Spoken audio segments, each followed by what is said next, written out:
Hello, everyone, welcome back to the channel.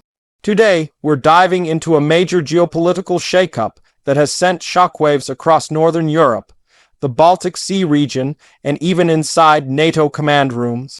Denmark has just made a move that is being described as a complete game changer, a decision that shifts the balance of power, disrupts Russia's long-held assumptions, and reinforces Europe's military posture in a way few expected so quickly. What Denmark has just done affects sea routes, intelligence capabilities, military planning, and the future stability of the entire region. So let's break down exactly what happened, why it matters, how it changes the map, and what it could lead to next.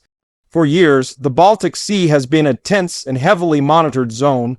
Russia has relied on it for access to the Kaliningrad exclave, submarine deployments, and trade routes. NATO powers, including Denmark, Sweden, Finland, Germany, and the Baltic States, have increasingly tried to limit Russian influence there.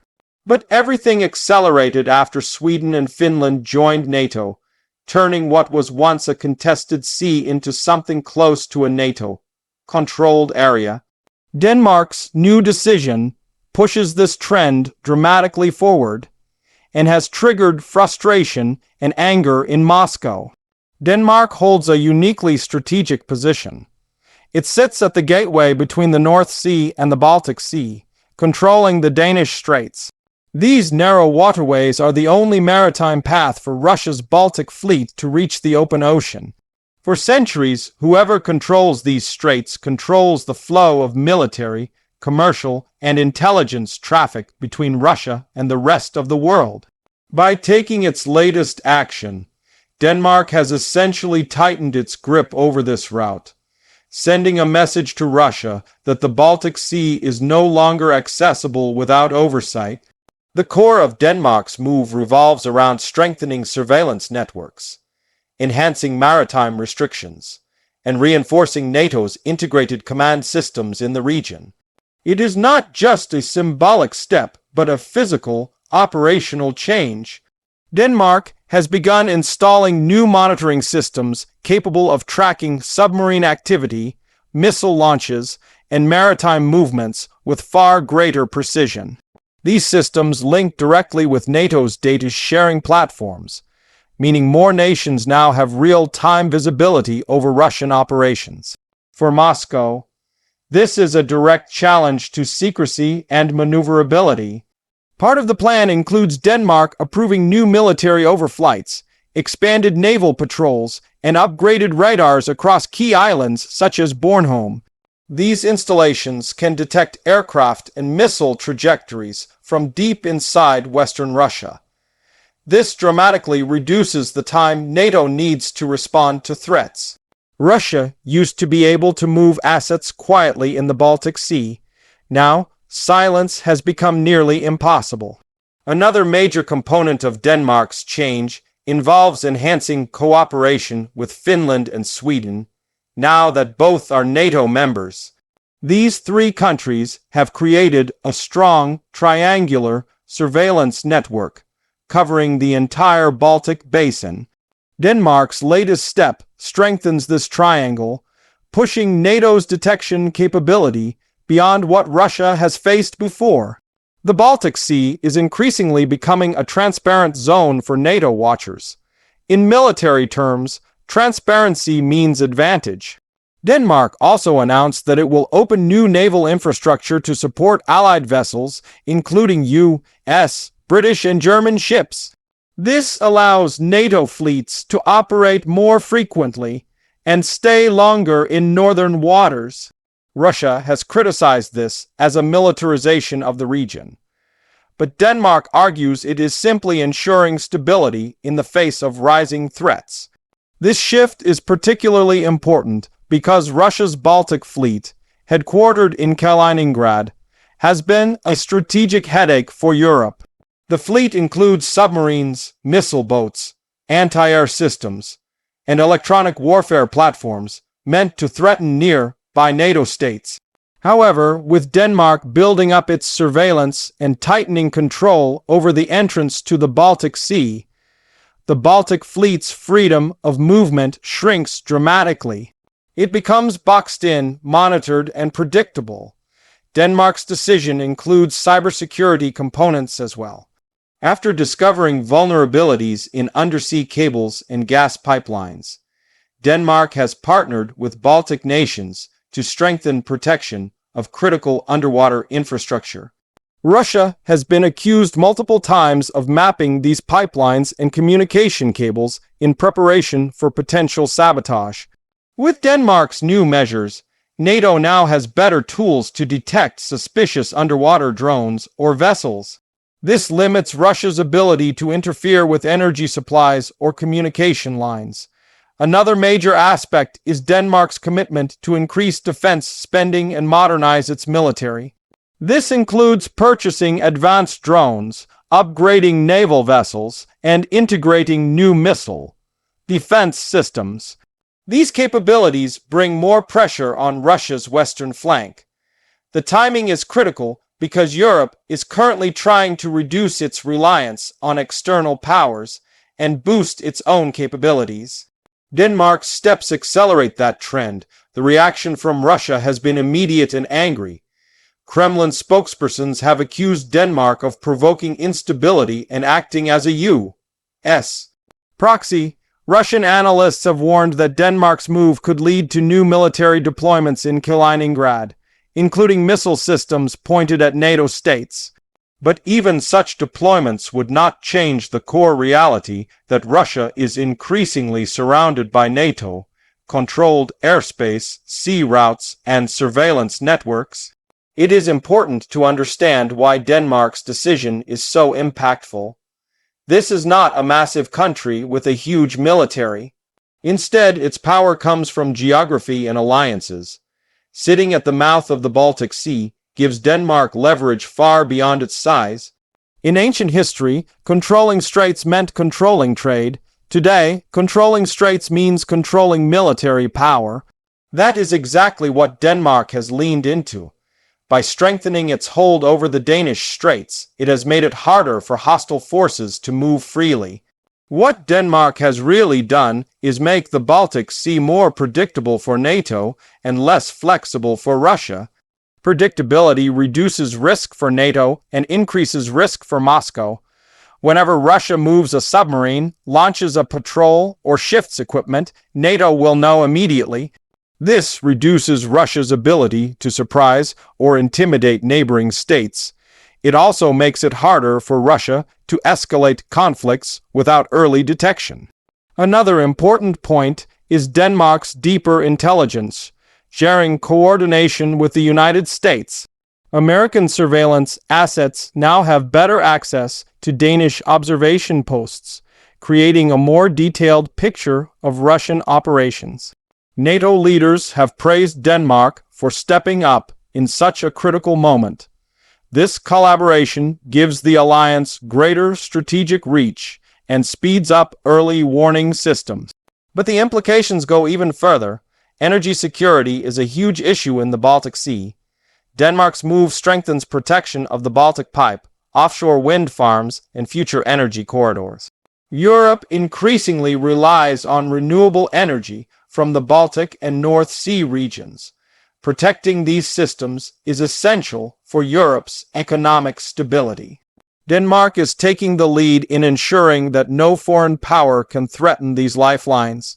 One of the most significant parts of Denmark's decision involves new commitments to support Baltic nations like Latvia, Estonia, and Lithuania. These countries are at the front line of any potential conflict with Russia.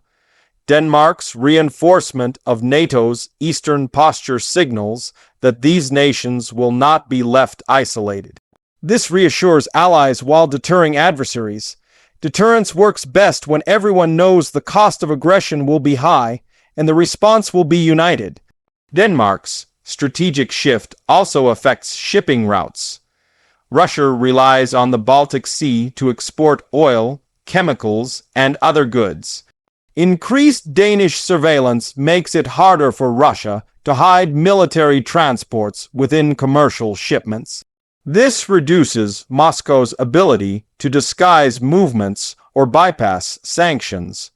It also improves maritime safety by limiting the chances of Russian vessels engaging in unsafe maneuvers.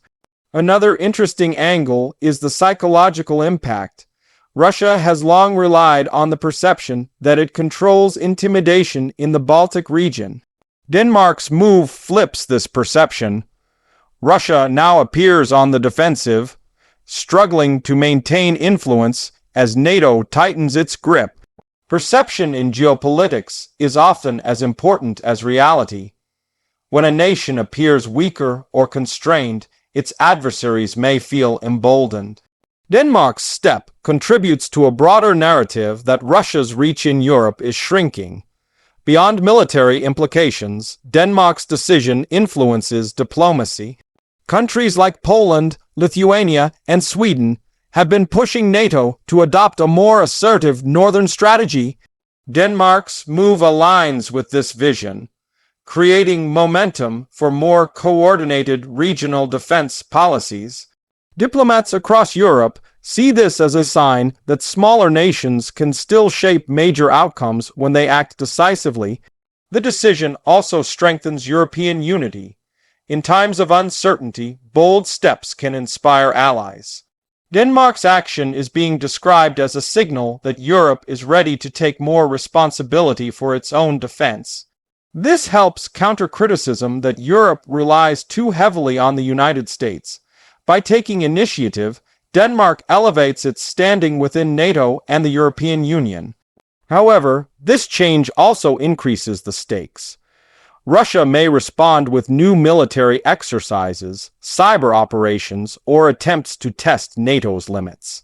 This is why Denmark is coordinating closely with allies to ensure that the region remains stable even as defenses are strengthened. The goal is deterrence, not escalation. But any major shift in military posture always carries risks. Another layer involves the Arctic. Denmark, through Greenland, is part of the expanding competition for influence in the Arctic Circle. As melting ice opens new routes and resources, the region becomes more strategically important. Russia already has a major Arctic military presence.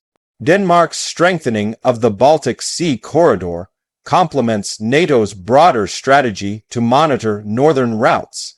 Control in the Baltic supports control in the Arctic, because both regions are linked through maritime and air traffic.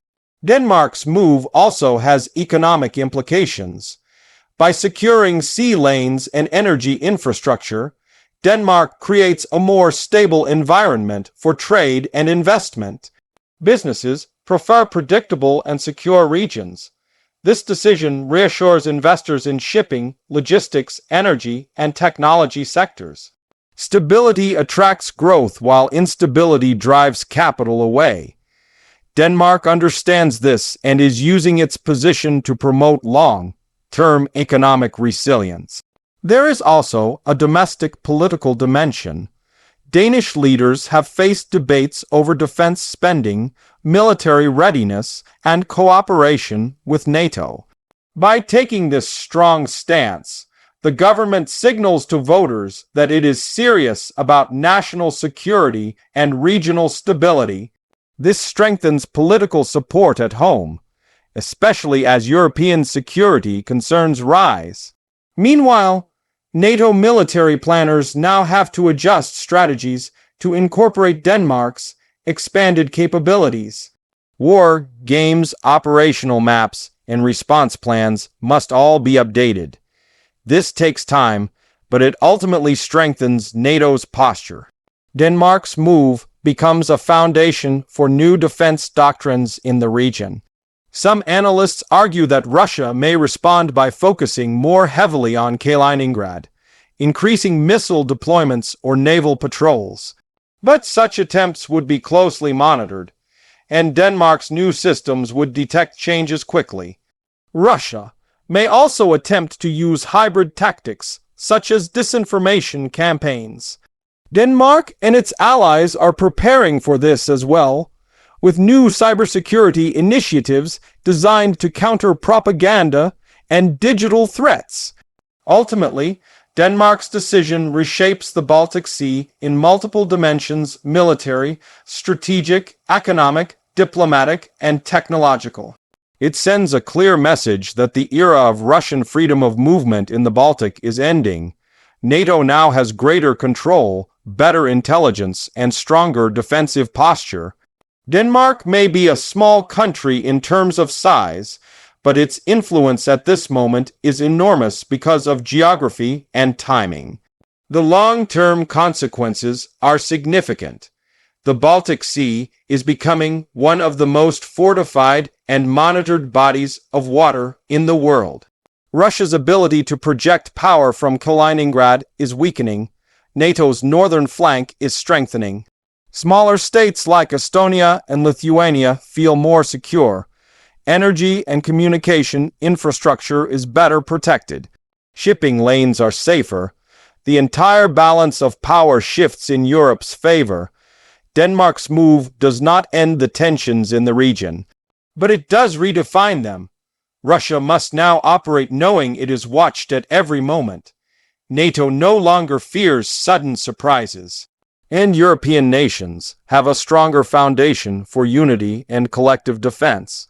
As we look to the future, this decision will likely inspire further actions from neighboring countries, more integration of military systems, and continued reinforcement of Northern Europe.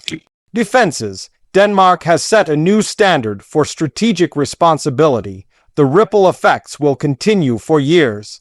Denmark has not only changed the structure of Baltic security, it has changed the psychology, the strategy, and the expectations of every nation involved. The Baltic Sea will never be viewed the same way again.